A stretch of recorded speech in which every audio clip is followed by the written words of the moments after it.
Hello everybody and welcome back to another episode of the Points of Articulation. My name's Dave and if you're new to the channel, welcome. Today I'm looking at the Star Trek The Official Starships Collection, issue number 2, the U.S.S. Enterprise, NCC 1701 Refit. Now, the Constitution class refit was first seen in Star Trek The Motion Picture and its two sequels, Star Trek II The Wrath of Khan and Star Trek III The Search for Spock.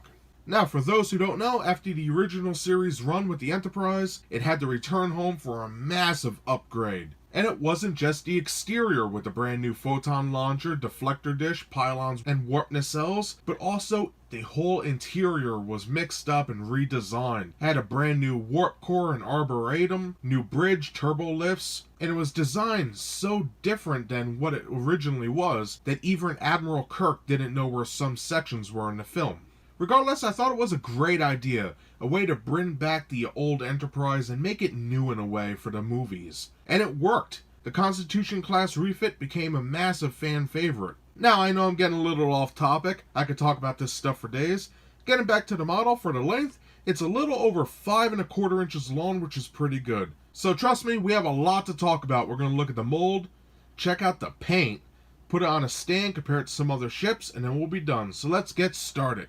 Okay, now looking at the mold of the Enterprise refit, like always, I'll go over the main sections of the ship, and then we'll get nice and close to show off all those fine details. So for the saucer section, we have our phaser banks, main bridge. Right here should be the reactor deflector assembly, basically the top of the warp core.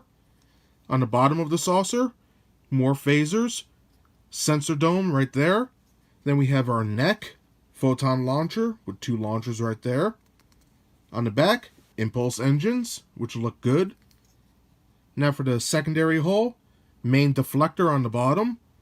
And these circles right here are docking ports, which is awesome. This right here with the blue windows, some people say it's an observation room. Some people say it's an arboretum. I've seen a bunch of pictures and data that says there's trees and like a little park in here, which is awesome.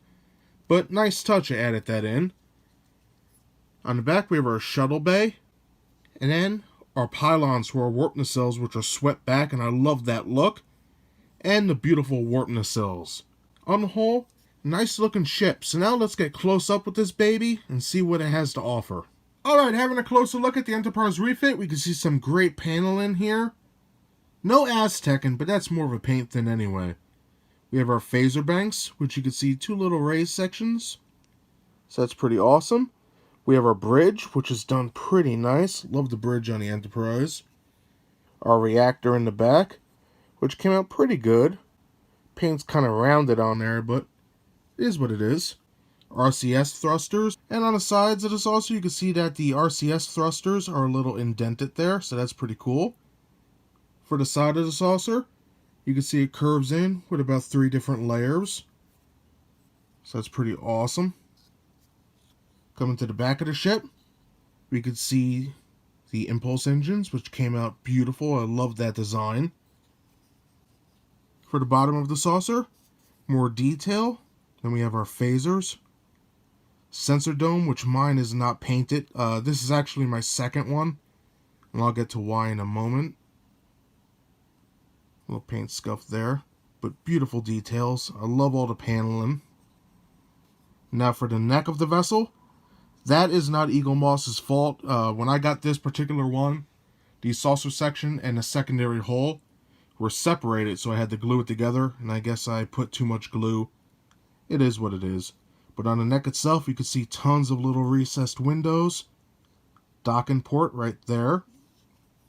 In the front, our photon launcher, which came out pretty good. Now real quick, before I turn it back over, we have our translucent deflector, which I think looks amazing. Some great details going around here. Fantastic stuff. I will admit, I do not like the seam on the secondary hull. Sticks out like a sore thumb. Let's turn this back over. Besides that seam, we do have some recessed windows in here. Another docking port. Here's our arboretum right there. Pretty cool. And that's the same for this side. Docking port, windows, arboretum. On the bottom, just paint. Little raised section there. For the back of the ship, Two recessed sections, our pylon section right there. And coming down to the shuttle bay. Again, no details on there, which is a shame. But it's got the basic shape, so it's not too bad. Now looking at the pylons, I love the shape of these. Pretty cool. But I love the outsides. How they curve up. Just beautiful. Now for the warp nacelles, I love these things. Just look at all that detail on there. Beautiful translucent plastic. Little excess plastic there. And then for the fins. Awesome design there. Pretty cool. And then on the back, yet another problem I have. Looks to be a little paint right there. What are you going to do though? More details on the nacelles.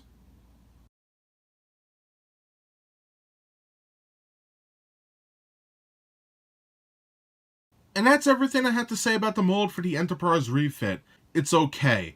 It definitely has some flaws, there's no getting around it. The seam lines, the extra plastic, the missing of details such as the back shuttle bay doors. But it definitely has some strengths. Minor details are all there, windows, Rcs thrusters, photon launcher, everything's there that should be. It's just lacking in certain areas. Now like I mentioned, this is the second Enterprise I bought. Well, I should say it was replaced. And now I think it's time to tell you why. So now, let's take a look at the paint. Alright, looking at the paint of the Enterprise refit, we have about 5 different colors mixed together and scattered throughout the whole ship. So the first color up is a nice light gray with a little bluish tint to it. I think it came out okay. I would have preferred a mixture of different grays with some Aztecin.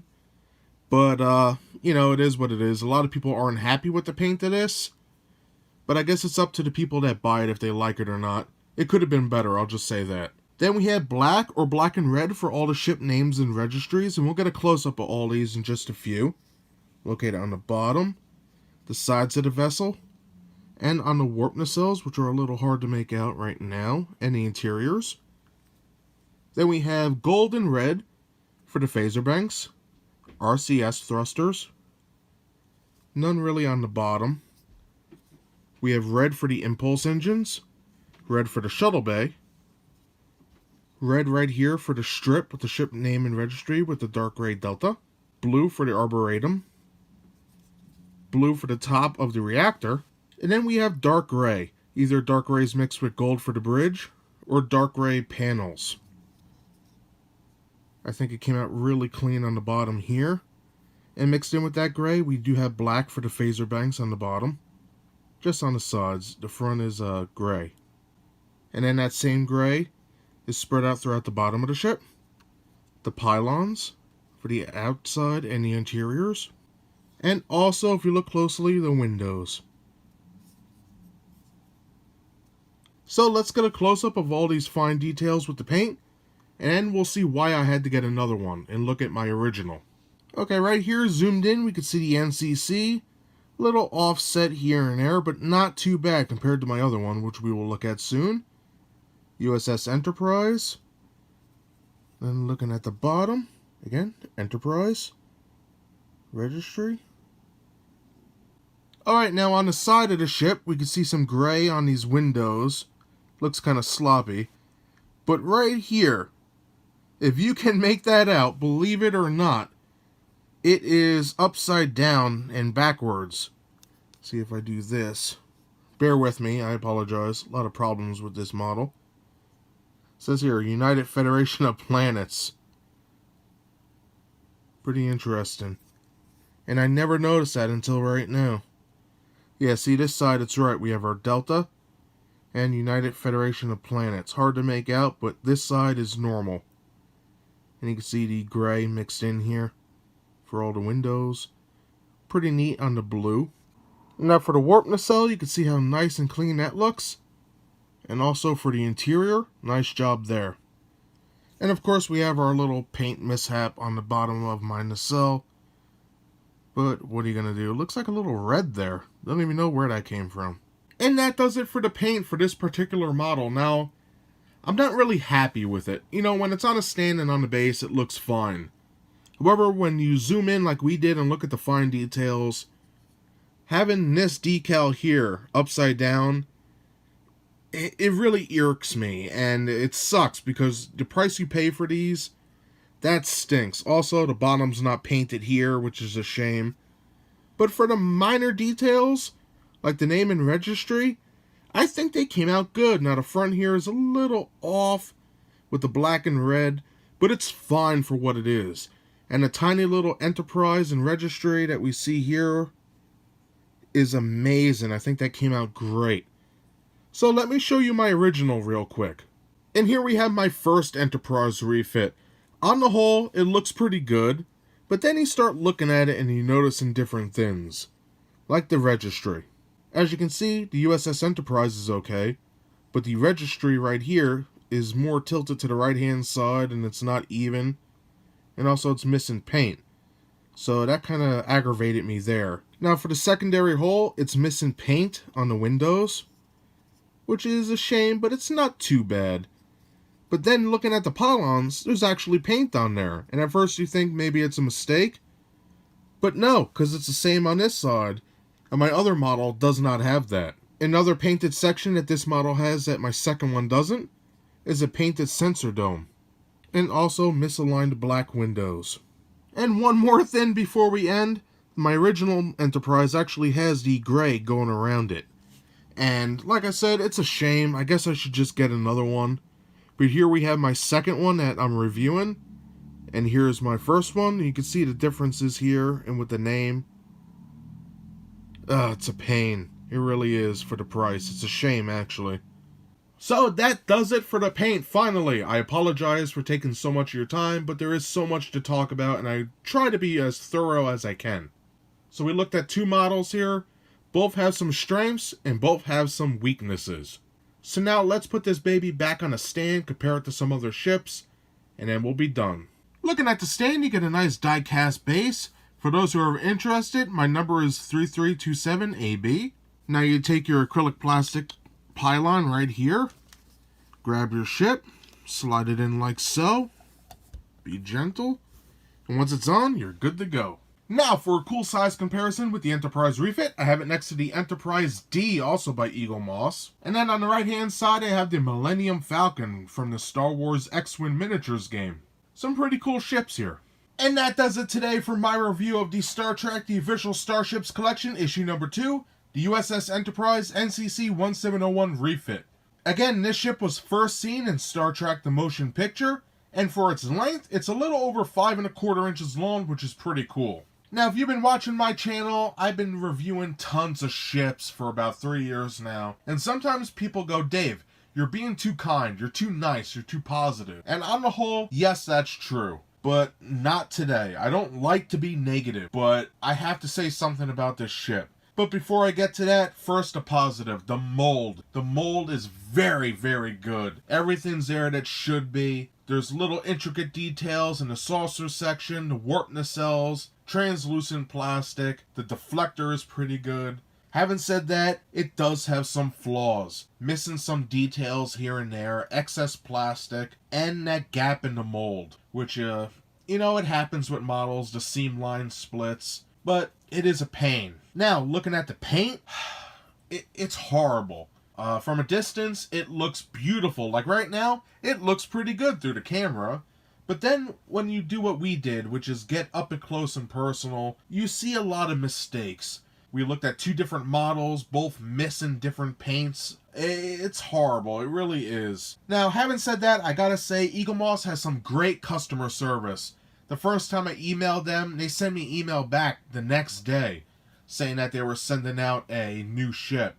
So if you are planning on getting one of these, just keep that in the back of your head. It may have defects, but Eaglemoss will send you a new one if yours is messed up. So that's pretty awesome on their part. Now moving on to some positives, the stand. I love the die-cast heavy metal. And then you have the clear acrylic plastic pylon to hold your ship, which is awesome. Also, you get the magazine full of cool little fun facts. So I recommend this ship for anybody who's a fan of the Constitution class or the Constitution class refit. And if you're a fan of the Enterprise from the films. You know, it may have its issues, but you can't go wrong with the refit. It's such a cool looking design. So that's everything I have to say about this ship today. I hope you enjoyed my review. Sorry it was a little negative. If you did like it, give me a big thumbs up. And if you want to see new reviews every Thursday, click subscribe. Again, thank you so much for watching. I really appreciate it. And I'll see you next time. Bye, everybody.